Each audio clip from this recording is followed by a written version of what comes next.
What is up, guys? Welcome back to the German Muscle channel. If you guys are new, get down there and hit that subscribe button and hit the post notifications bell right beside it so you guys never miss out on future uploads. In this video, I'm going to be showing you guys how to check your car before you go on a long car trip. I recently went to South Carolina about 5 months ago, and I always just check the car before I go anywhere on a long car trip. So the first thing you guys want to do is check the tires. Make sure that the tread is, like perfect or whatever. Make sure that you don't have no bald spots in your tires. If you guys do burnouts a lot, make sure that you guys either have a new set or a decent set, because like doing burnouts a lot can like cause your tires to lose air and whatnot.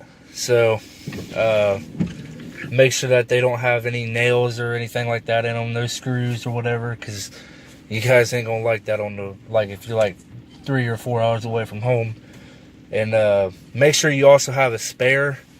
Yeah, that's like the main thing you guys want to do, is make sure you have a spare tire.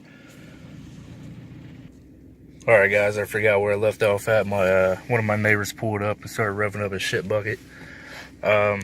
So like I said, make sure that you guys have a spare tire, and make sure all your tires are, decent shape. Make sure that, you don't have any like flat spots or anything like that, or busted belts on the side.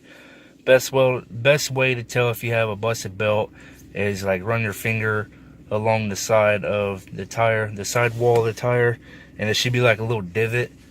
That's a busted belt.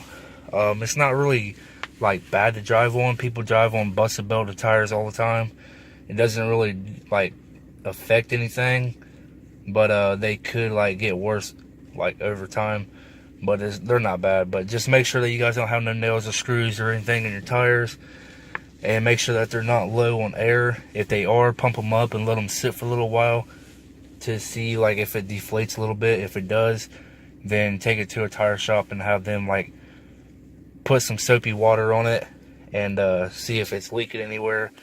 Sometimes it's the valve stem, sometimes it's the bead around the rim, but make sure you get that fixed. Another thing you guys should do is make sure that you check the oil.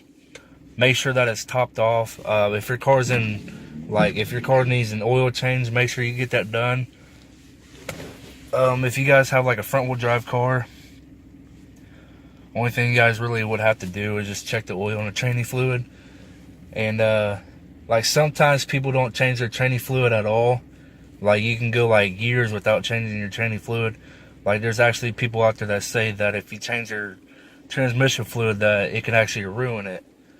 That it could actually ruin the transmission. I don't know if that's 100% true or not, but I've had a Honda that I've never changed the training fluid in it, and I've owned the car for like 6 years now. And the only problems I've ever had out of that was the sports mode. I'll go in more with that car when I get it here. It's gonna be the new build.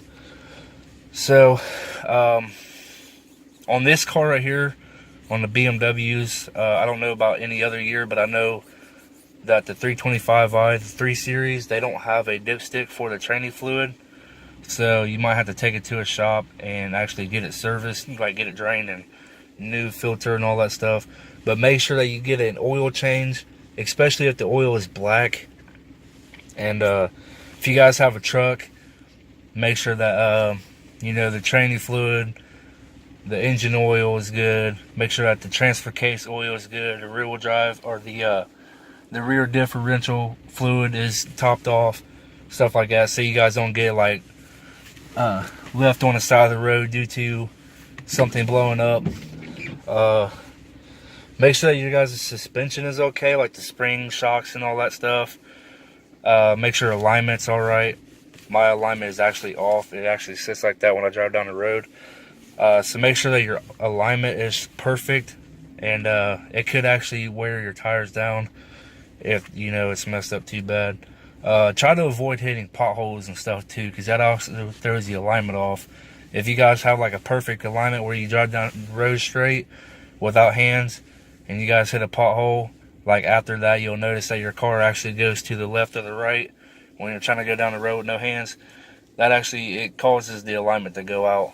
So avoid hitting potholes and stuff. And make sure that your heat works, your AC, because I went to South Carolina. It was in the summertime, and it was so hot that like we literally burned out the AC because we had it on so much.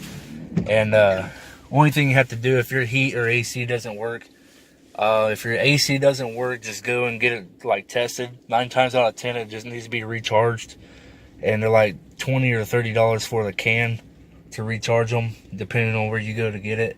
And the only thing you have to do is just charge the system. The heat could be, you know, water pump, low on antifreeze, or the resistor's out completely. That's why I have no heat in my car, because the resistor's out. So another thing is, make sure that your taillights work, your headlights and turn signals work. I know on older trucks, the older Chevy models, the taillights don't actually work that well. I've seen a lot of trucks like that, like the 90s model, the OBS Chevys. The taillights don't really work that well. So if you're like driving behind somebody and like you're just like almost coming to where you're almost getting ready to crash into the back of them, and you don't ever see their taillights be like applied or whatever, then you know. So like if you guys are behind a Chevy Silverado, just like be cautious about it, because the ground wires on those trucks for the taillights are notorious for going bad, so the taillights don't work half the time. So also, it's kind of like weird that you guys have probably never heard before, but also check your like license plates. Sometimes people like to like mess with your license plate, like take a screw out here and there. And I actually had a license plate fall off on me before when I was traveling, and it was the metal kind too. And when you get pulled over with it, it's kind of hard to explain to the cop. And like if you don't have your front tag, like there's most states out there that like you don't actually have to have a front tag, you just have to have a rear tag.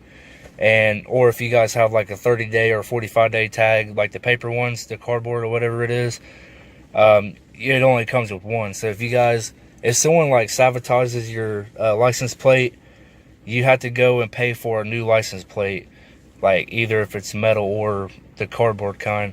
But there's a lot of people out there that actually try to salvage charge your license plate, so make sure that's fine too, because if you get pulled over, like I said, and if you don't have the front tag, it's going to be kind of hard to explain to the cop that the car is yours. So that's probably basically it. I guess make sure if you guys have like a remote start, make sure that works. And always bring a spare key with you, because you guys don't want to lock your keys in the car if you're like 5 states away from home. I actually almost did that once, but the window was rolled down, so everything was all right. So make sure that you guys have the keys, like a spare key. Make sure your tires are okay. Make sure your oil and your training fluid's okay, or your transfer case oil or fluid or whatever, and your rear differential fluid. Make sure you have your spare tire, and make sure all your lights work and stuff like that. Make sure your horn works. There's like a list of stuff, but like usually everything works. It's just, you know, what to check in your car before you go on a ride. There's been plenty of times where I drive down the road, get ready to leave state or something like that, and something happens. So make sure you guys check that. So that's it for this video. If you guys like it, if it was helpful, leave a fat thumbs up on it. Comment down below what you guys check on your car before you go on a long car trip. And don't forget to hit that subscribe button. And I'll see you guys in the next video. Peace.